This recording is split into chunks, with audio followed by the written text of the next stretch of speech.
Hello, welcome to another episode of This, That, and the Other. I recently heard a story about somebody that a young lady that had moved her in with her grandmother as a roommate, and I think that's a great thing. She'll get to spend time with her grandmother during grandmother's golden years, perhaps learn things about her grandmother, what her grandmother did um, in her youth, what times were like. Basically, gets grandmother can share wisdom that the grandmother has acquired from over the years.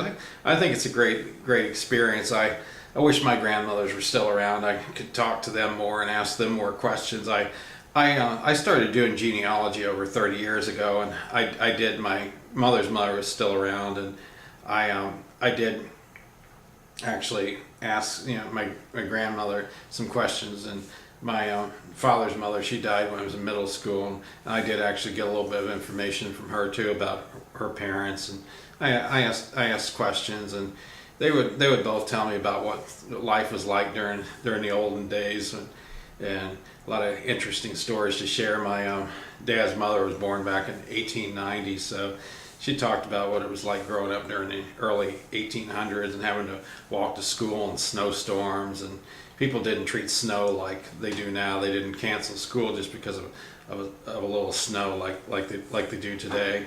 But my mother's mother, she was oldest of six children, so she had a lot of stories to tell too. She had a mother that was, I can't remember what her mother contracted, but it was in her 20s. But she was left to the point where she was confined to a wheelchair and couldn't get around or anything.